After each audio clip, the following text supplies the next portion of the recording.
Hallelujah! Praise the name of the Lord Jesus Christ, King of Kings and Lord of Lords. Praise the Lord, praise the Lord, Jesus Christ. Hallelujah, King of Kings and Lord of Lords. Salamat, Lord, sa iyong kabutihan.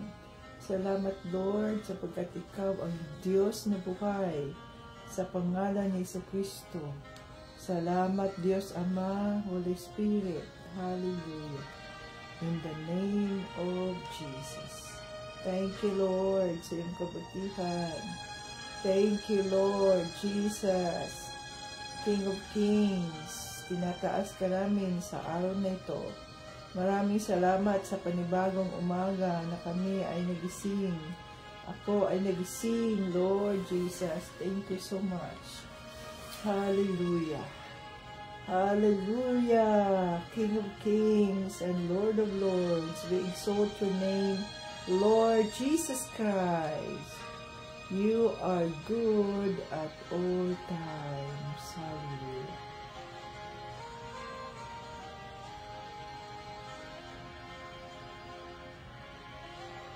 Hallelujah. Thank you, Lord.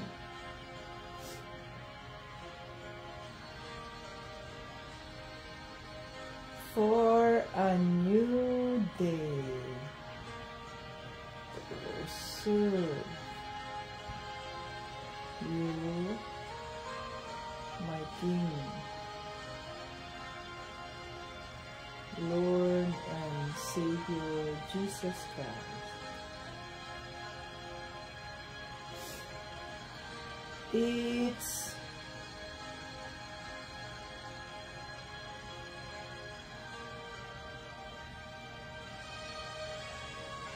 Thursday morning. Holy Spirit,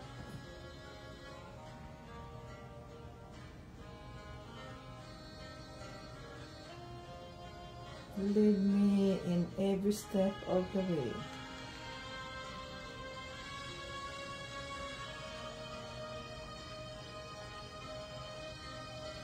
For the glory of God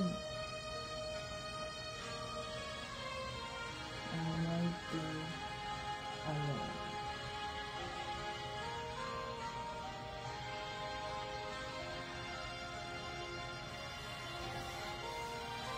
Ayan, mga ka-Team Jesus, ang batayan ng ating pananampalataya, John 3:16. For God so loved the world that He gave His only begotten Son, that whosoever believe in Him will not perish, but have everlasting life. Happy moments, praise God. Difficult moments, seek God. Quiet moments, worship God. Painful moments, trust God. And every moment, thank God. Hallelujah. Yes, Jesus. Hallelujah. Ayan, welcome dito sa ating live.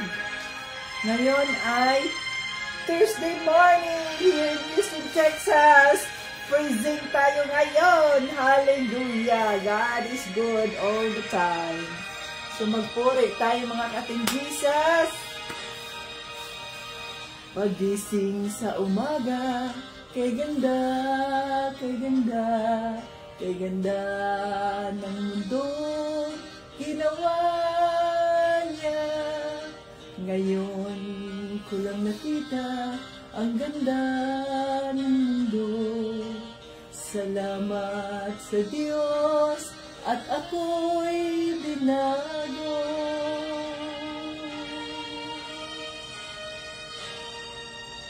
Nang tanggapin ko si Jesus, aking Diyos, nabago ang lahat sa buhay ko. Bagong ligaya ang nadarama, bagong pag-asa ang nakikita.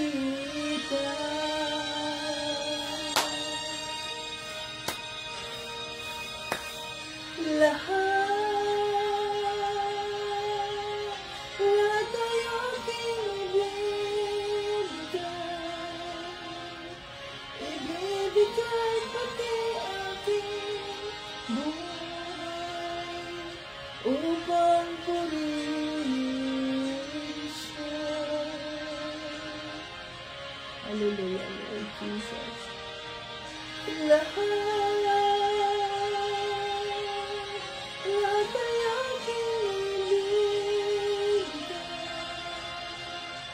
ibibigay pati aking buhay upang purihin siya.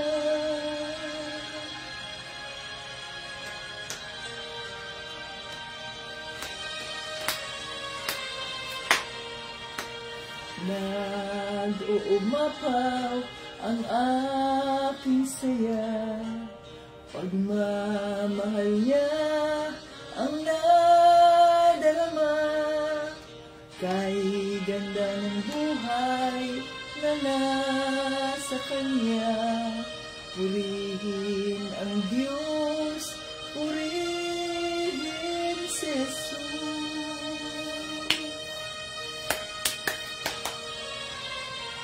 Lahat ay aking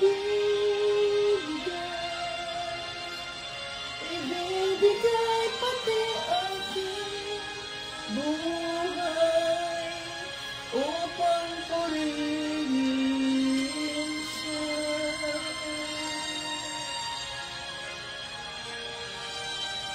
Lahat ay aking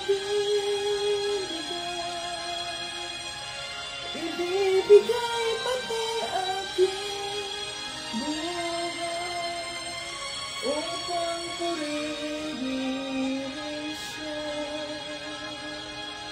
Hallelujah, Lord Jesus! Sinasamba ka namin sa Espiritu at sa katotohanan. Hallelujah! Tanggapin mo ang aming pinakamataas na uri ng pagpuri, Lord. Pinakamataas na uri ng pagpapalakpak. Panginoong Jesucristo, tinataas ka namin sa araw na ito. Tinataas ka namin sa live na ito.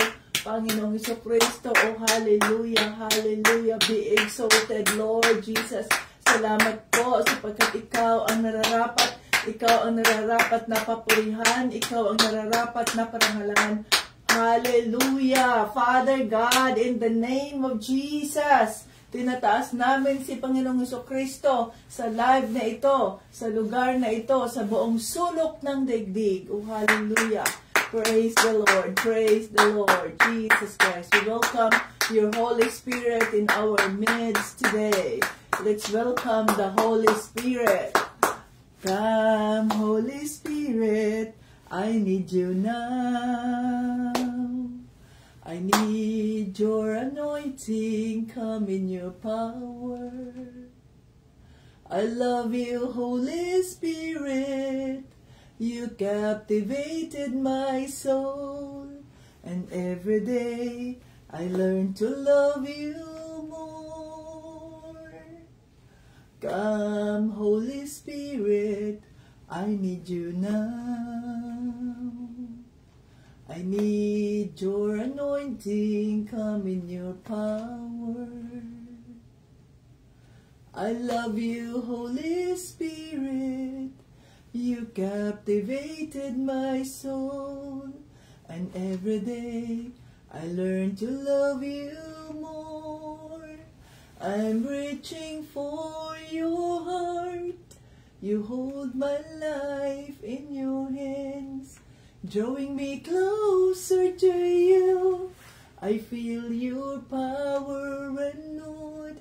Nothing compares to this place, where I could see you face to face. I worship you in spirit and in truth. I'm reaching for your heart. You hold my life in your hands, drawing me closer to you.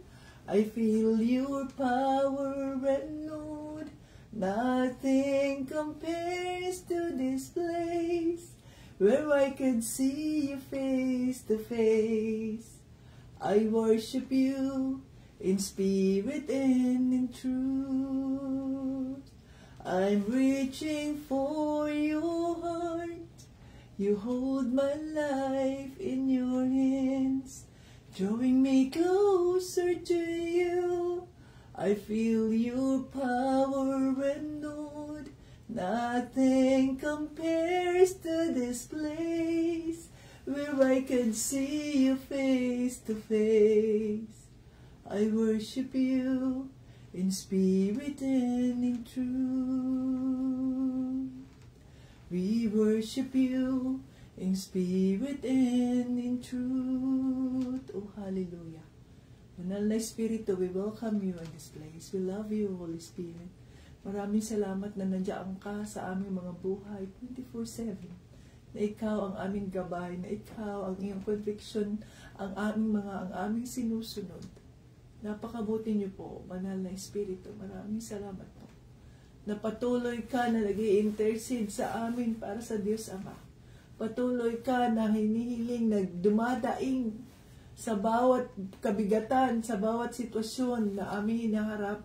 Nandoon ka na patuloy na dumadaing sa Diyos Ama upang kami ay patawarin sa aming mga kasalanan, upang kami ay Kanyang pakinggan. Oh, hallelujah, Holy Spirit, maraming salamat po sa pangalan ni Jesucristo na ikaw ang aming gabay. At maraming salamat sa billions of angels of the Lord na sa 24/7 na nag-iingat sa amin, sa aming kami patungo, ang aming mga pamilya, ang aming mga asawa, ang aming mga anak, ang aming mga kapatid, ang aming mga magulang. Father, thank you. Thank you, Father God, in the name of Jesus for your faithfulness. Oh, hallelujah. Lord, linisin mo po ang aming mga isipan, ang aming mga puso. Gawin mo po kaming karapat-dapat sa iyo, Panginoon Diyos Ama. Sa trono ng kaawaan mo, andito kami, nagpapakumbaba at humihingi ng kapatawaran sa aming mga nagawang kasalanan. Gawin mo kaming karapat-dapat at salamat sa kapatawaran habang kami po ay nagpatawad sa mga taong nagkasala sa amin, Lord. Pagpapalain mo rin sila kagaya ng pagpapala mong ginawa sa amin, Panginoon Jesus. Maraming salamat po. Dinideklara namin na ang live na ito ay holy, sanctified by the blood of Jesus.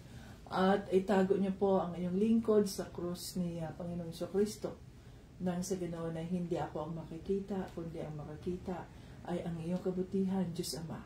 Ang iyong pagmamahal, ang iyong kaawaan, ang iyong mga pagpapalang siksik, liglig, umaapaw para sa iyong mga anak na naniniwala sa inyo. Maraming salamat po. Lahat ng ito ay aming hinihiling at pinasasalamatan sa pangalan ni Jesucristo at ng Banal na Espiritu. Amen. Welcome ulit dito sa ating live Facebook joiners, Facebook viewers at YouTube viewers. Hallelujah. Ngayon ay Huwebes ng umaga dito sa Houston, Texas. Negative tayo ngayon mga ka-Team Jesus. Freezing tayo ngayon. Freezing. Pero napakabuti ng Diyos sapagkat freezing pero walang ulan. Dahil kung kahapon mga ka-Team Jesus, grabe buong, not kahapon, Huwebes, yung Martes, buong araw na ang lakas ng ulan at malamig pa, pero hindi yun freezing. Kahapon ay nag-umpisa na ang freezing, pero walang ulan. Hallelujah. Ngayon ay freezing na naman, pero walang ulan. Bukas, freezing na naman, pero walang ulan. Praise the Lord Jesus Christ. Hallelujah. Kasi kung freezing, zero ang ating temperature, no, negative, at nag-ulan, balik na naman tayo sa snow, let it snow. Pero napakabuti ng Diyos, mahal niya ang Texas, mahal niya ang Houston, mahal niya tayo mga ka-Team Jesus, kaya walang ulan, para sa ganoon ay makapagpapatuloy tayo sa ating trabaho, no? Ang business ng Panginoon, ang D&G Rehab ay mayroong income. Kasi pag mag-snow na naman, wala na naman tayong income dahil yung mga therapist natin ay hindi makakapunta sa mga bahay-bahay dahil nga snow. Risky, no? Dangerous. Si Tito Brian hindi rin makapunta sa mga bahay, sa mga pasyente kasi nga snow. But napakabuti ng Diyos. Ngayon, ang lamig-lamig sa labas, 28 lang mga kapatid, Fahrenheit, 28. So, i-convert mo yung 28 sa degree, negative na yan siya mga katim Jesus. But napakabuti ng Diyos na mayroon tayong heater at mayroon tayong mga damit. So, itong damit na ito, itong jacket na ito ay 8 years ago na to. 8 years ago na to, sabi ko, parang hindi na yata magkasya sa akin. Nagkasya pa rin. Praise the Lord. Hallelujah. Ito pa rin ang katawan ni Tita Beth. Salamat sa Diyos 8 years ago.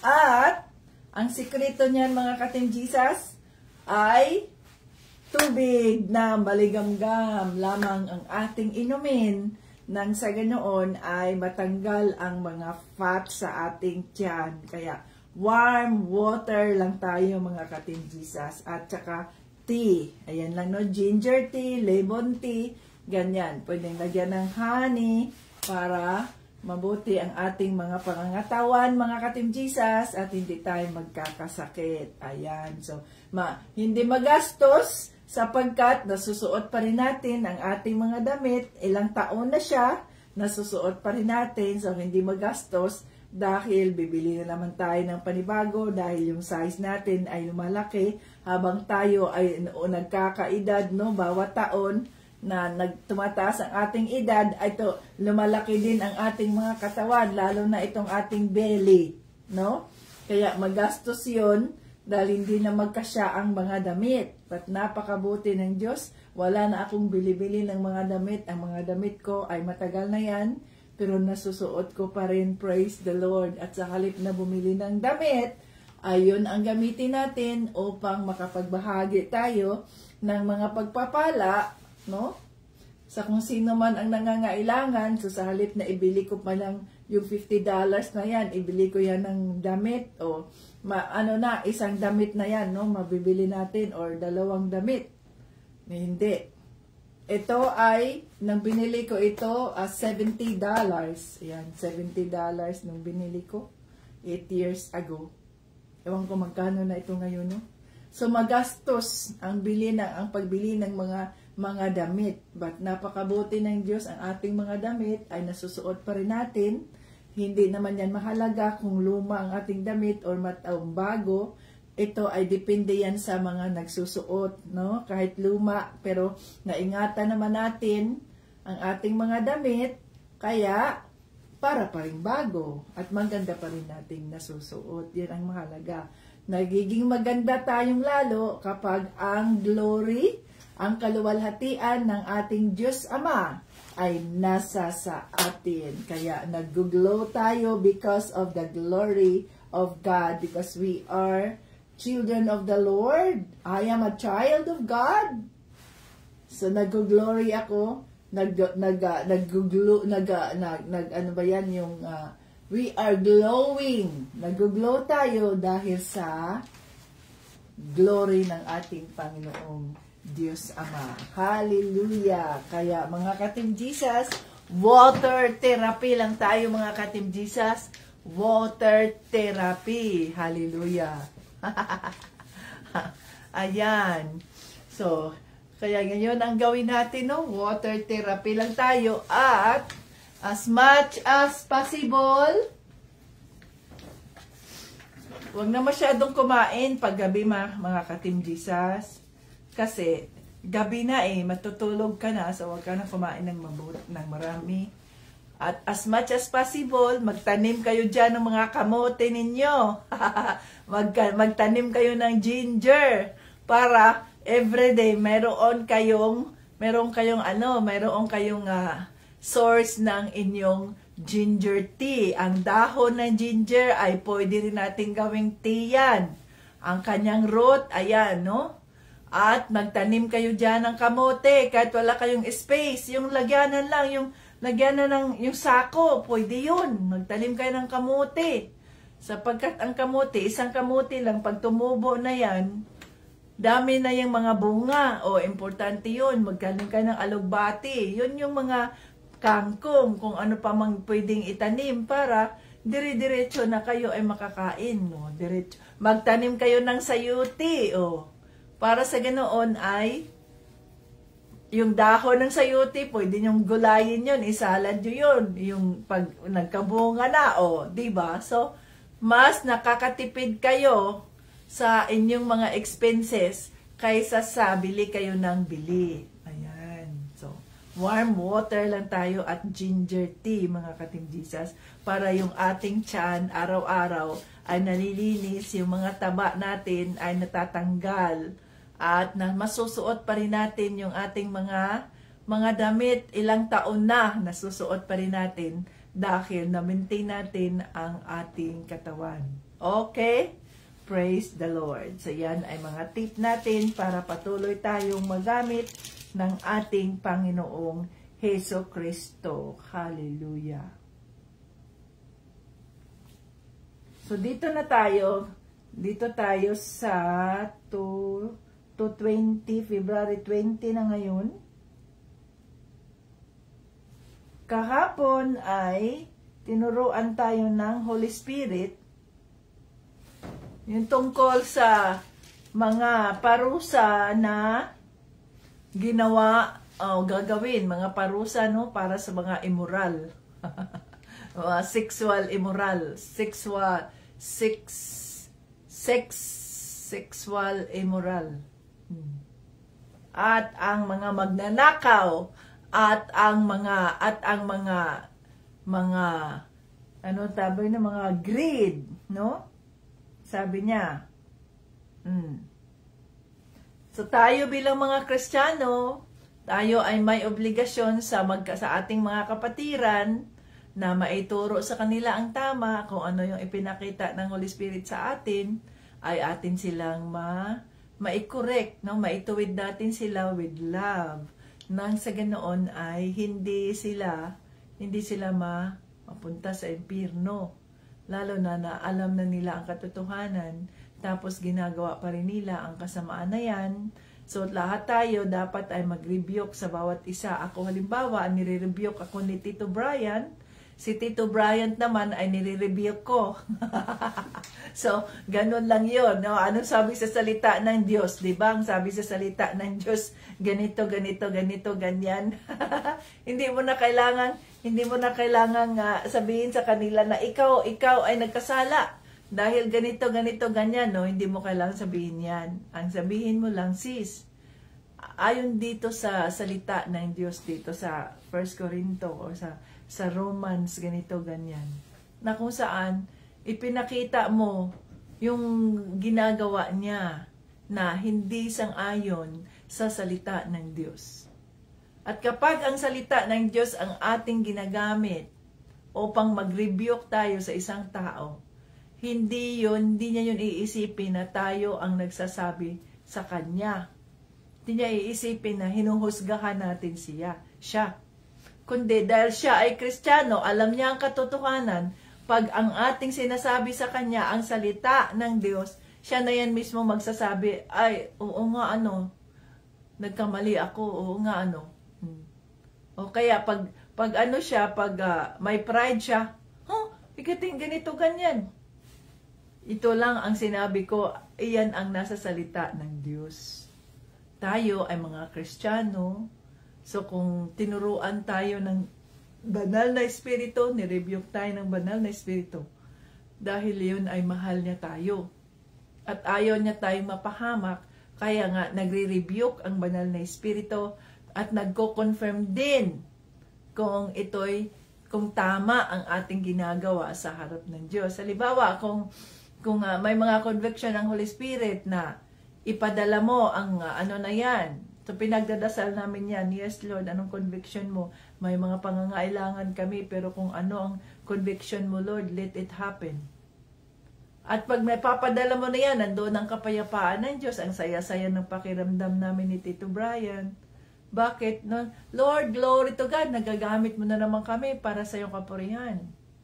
Na ang taong yan ay hindi titingin sa amin, kundi titingnan niya si Panginoong Jesucristo. Keep praying. Keep humbling yourself in front of the Lord.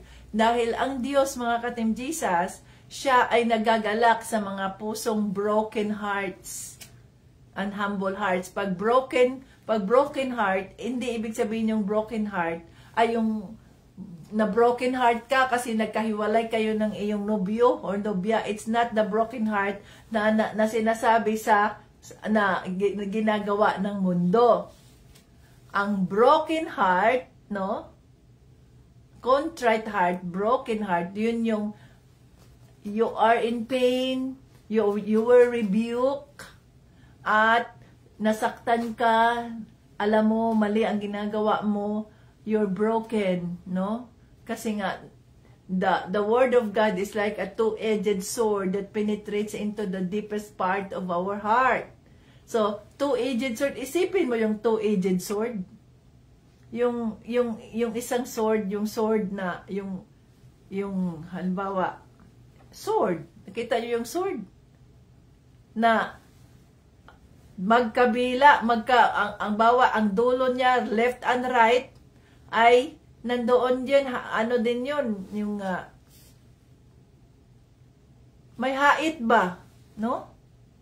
Na papasok yan, pagpapasok yan sa puso natin, talagang mabobroken tayo, mabroke yung ating puso, sasabog yan, broken. Na ibig sabihin, spiritually, hindi yung puso nating totoo masasabog. Nasasaktan tayo, aray, ouch, ang sakit, no? Pero kung tinatanggap natin yan, nagpapakumbaba tayo sa harap ng Diyos. He loves a broken heart, a contrite heart, with humility. Lord, nagkamali ako, Lord, aray, ako yung kinakausap mo, nasaktan ako, Lord, forgive me po, ang sakit-sakit, forgive me po, Lord, nagkamali ako. Ganon yun, a broken heart. He loves a broken heart, a contrite heart. Na ibig sabihin nun, yung I am broken. No? Ito ako. Broken pieces. Gusto ng Diyos yun, na broken tayo sa harap niya. Nang sa ganoon ay buuhin na naman tayo niya. Muli naman niya tayong buuhin.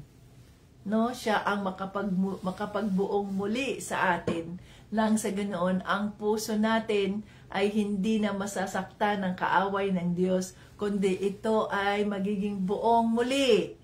At kung saan nandoon ang presensya ng banal na Espiritu. Hallelujah. So yan, no? Dito tayo sa, kaya, wag na nating nakawan ang Diyos, ha? Wag na nating nakawan. Kung ano man yung mga pagpapalang binigay ng Diyos sa atin, ay wag natin kalimutang bigyan natin ng share ang ating Panginoong Hesukristo, no? Bigyan natin ng share. Okay, so dito tayo sa 1 Corinto chapter 1 at chapter 6. So yung mga magnanakaw, yung mga sakim dyan, binago na tayo ng Panginoon, at gawin na natin kung anong nararapat, no, sa harap ng Diyos, nang sa ganoon ay tayo ay kanyang pagpapalain. So yun ang sikreto, mga ka-Team Jesus, upang tayo ay makasurvive, no? Makasurvive tayo. Halimbawa, kami dito, di ba, 2020 hanggang 2024, last year, di ba? 20, 21, 22, 2024. Oh. Ay, mayroong pandemic. Alam natin yung COVID-19 pandemic. At dahil doon sa pandemic na yun, ay bumababa ang census ng D&G, ng company ng Diyos, sapagkat yung ibang mga pasyente, takot sila na mahawaan ng COVID-19, kaya ayaw nilang magpabisita. At dahil doon sa sistemang binago na sa Medicare, ay bumababa din ang ating census, bumababa ang ating mga bisita. Sa halip na 2 beses isang linggo, isang beses na lang isang linggo. Lord, anong gagawin namin nito, Lord? Bumababa ang ating census, pero ang atin namang bayarin ay hindi naman bumababa. Ang bills natin hindi naman bumababa, nandoon pa rin, no? So, kahit ganoon ang sitwasyon namin, patuloy pa rin tayong nagsisilbi sa ating Panginoong Jesucristo, patuloy pa rin tayong sumusunod sa Kanyang kalooban. Patuloy pa rin pagdating ng tithing. Ang tithing ay para sa Diyos, kaya yes, Lord. Oh. Ang daming mga establishments, ang daming mga companies na nakasara or close, naging close, mga restaurants at iba pa. Ang dami. Bakit? Hindi na sila makapag-survive eh. Dahil wala na nga silang mga kliyente. Maraming mga wala ng trabaho. But by the grace of God, nananatili pa rin ang company ng Diyos, D&G Rehab. Kumikita pa rin, nakapagtatrabaho pa rin tayo. Mayroong pagpapala pa rin ang Diyos. To God be the glory. Bakit? Dahil sa Kanya ang company na yun at nagbibigay tayo ng ating mga tithings and offerings. Kaya nananatili pa rin ang mga pagpapala ng ating Panginoong Jesucristo sa kabila ng mga nangyayari sa ating paligid. Ang daming mga walang trabaho, patayan dito, patayan doon, nakawan dito, burgling dito, burgling doon. No?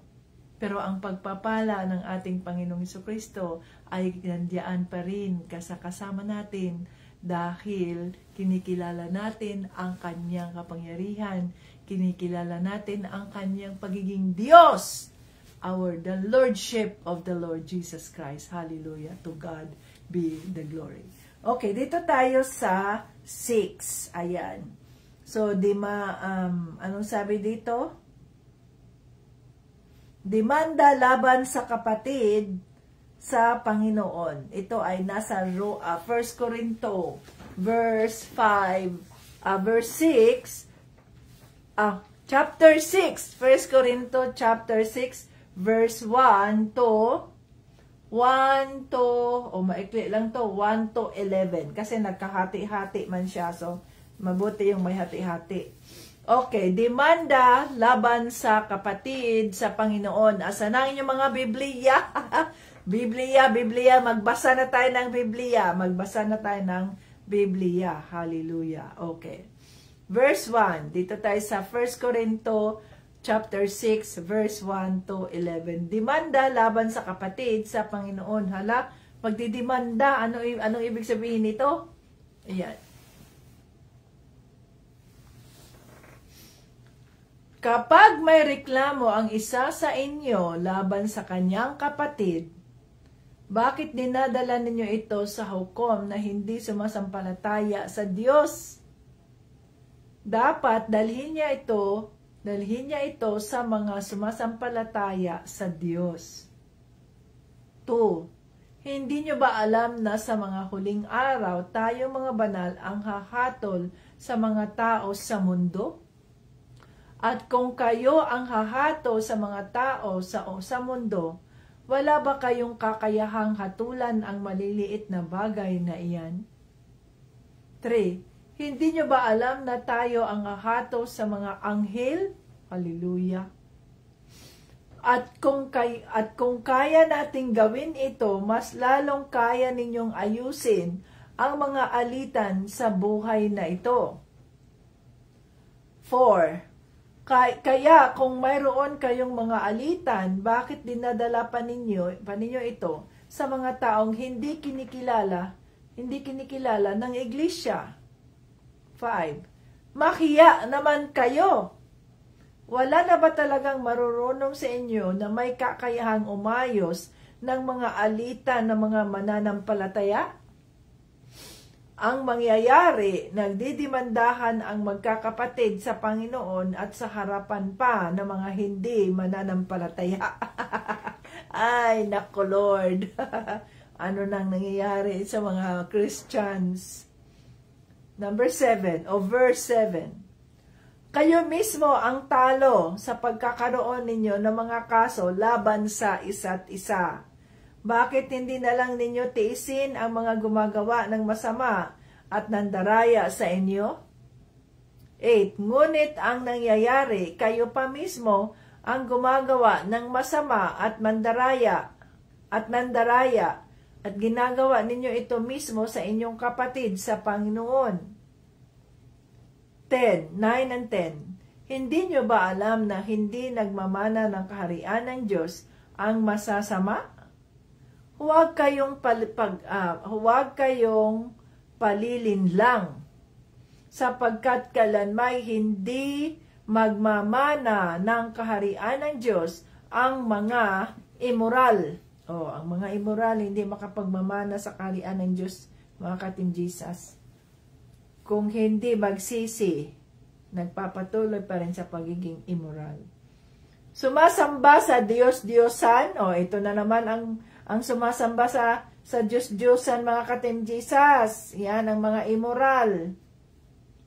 Ang mga immoral, sumasamba sa Diyos-Diyosan, nangangalunya, nakikipagrelasyon sa kapwa lalaki o babae. Ayan na naman ang mga LGBTs, mga ka-Team Jesus. Ilang beses niyan inuulit yan. Immorality kasi yan. Magnanakaw, sakim, lasinggo, mapanlait, at mandarambong. Yung mga mangingilad, swindler. Ayan, mandarambong. Mga magnanakaw, sakim, ang mga lasinggo. Sino yung mga lasinggo dyan? Kayo mga lalaki kayo dyan? Umiinom pa rin kayo ng mga alak na nakakasira ng inyong katawan at kayo nalalasing. Mga lasinggo yan, no? Pwede yan, pwede tayong uminom ng alak. Halimbawa dito, sa sobrang lamig, ang mga tao, kaya mahilig din sila sa wine, kasi yung wine, yun ay nagpapainit din yun ng katawan. Pwede rin tayong uminom ng wine, no? Yung wine, kapag iniinom lang at least 1 cup per day, walang walang problema yon. Healthy kasi yung wine na yun. Healthy ang wine kapag iniinom lang natin na moderate, no? Nagpapatanggal din yan ng mga cholesterol at healthy rin yan sa puso, yung red wine. Kaya tayo rito, mga ka-Team Jesus, mayroon tayong 1 galon ng wine, yung red wine. Ayan. Iniinom namin ni Tito Brian. Akin ay, minsan ay 1/2 lang, 1/2 cup lang. Sa kanya rin, 1/2 cup, yun lang yung makakaya namin inumin. Na hindi tayo malalasing, kundi ang sarap ng tulog natin at saka hindi tayo nalalamigan dahil nga malamig ngayon. So, ganyan, no? Pero kapag ginagamit mo na yung wine, yung alak na gawin mo para mag-enjoy ang katawan mo hanggang sa lumalasing ka, mawala ang problema mo, yan ay kasalanan, mga ka-Team Jesus. Lalo na kapag ang iniinom mo ay mga kung ano-ano mga alcohol na nakakasira sa ating kidney, nakakasira sa ating atay, no, sa ating liver. Kaya yan, mga ka-Team Jesus. Sabi dyan, lasinggo, kayo mga lalaki dyan na umiinom pa rin, magbago kayo. Dahil ang sabi ng Panginoon, hindi nyo ba alam na hindi magmamana ng kaharian ng Diyos ang mga masasama? Huwag kayong palilin lang. Masama yon. 11. At ganyan nga ang ilan sa inyo noon. Ngunit nilinis na kayo ng inyong mga kasalanan at ibinukod na kayo ng Diyos. So, ibinukod na tayo ng Diyos para maging Kanya. Itunuring na kayong matuwid dahil sa Panginoong Jesucristo at sa Espiritu ng ating Diyos. So tayo dati, ganyan tayo, pero ngayon ay hindi na, binago na nga tayo ng Diyos. Sa makatuwid, dahil binago na tayo ng Diyos, dapat ay lakaran na natin yung pagbabagong ginawa ng ating Panginoong Diyos sa pamamagitan ni Panginoong Jesucristo. Hallelujah! Maraming salamat, Holy Spirit, sa mga salita.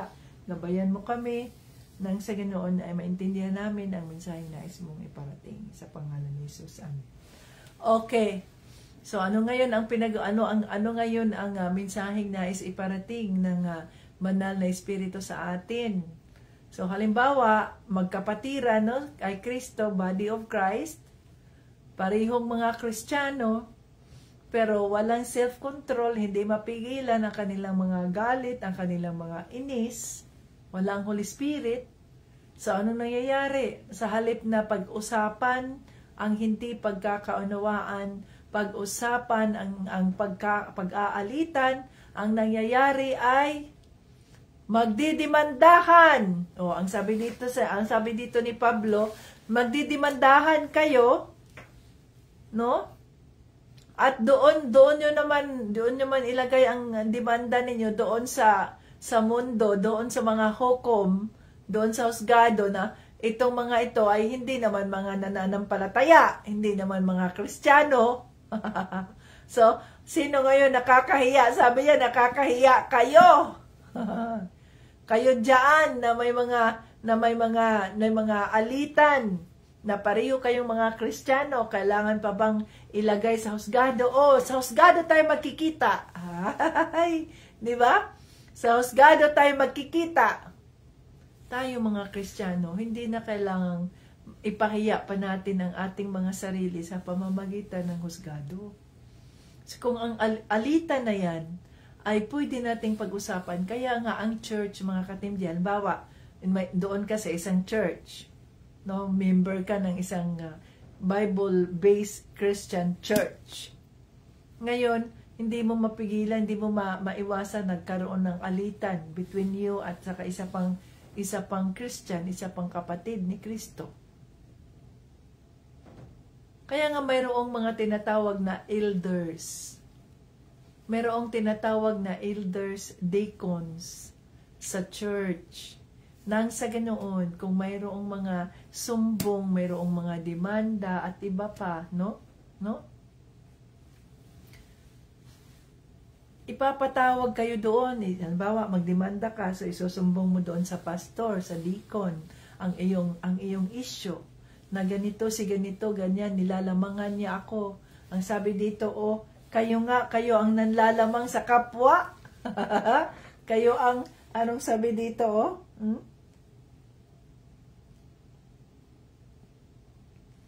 Ngunit, dito sa 8, ngunit ang nangyayari, kayo pa mismo ang gumagawa ng masama at nandaraya at ginawa ninyo ito mismo sa inyong kapatid sa Panginoon.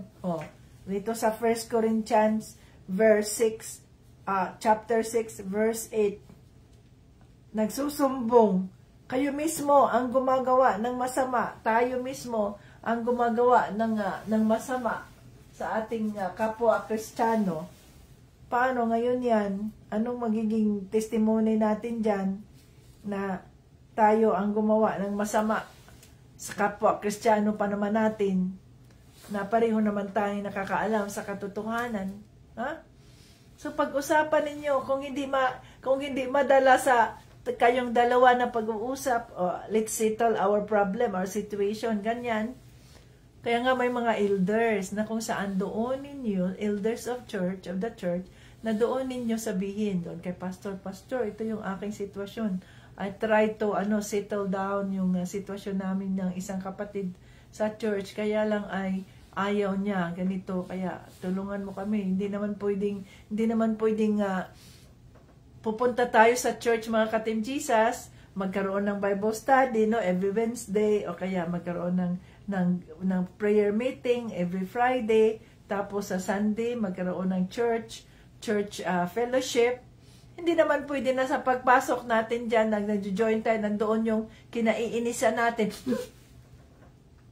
Tapos mag-hallelujah ka dyan. Hallelujah, praise the Lord. Ipokrita yan, mga Katim Jesus, hindi yan, ang iyong pag-hallelujah dyan ay hindi matanggap ng Diyos yan, sapagkat ang puso mo ay hindi tama sa harap niya. Mayroon kang kinaiinisang kapatid, no?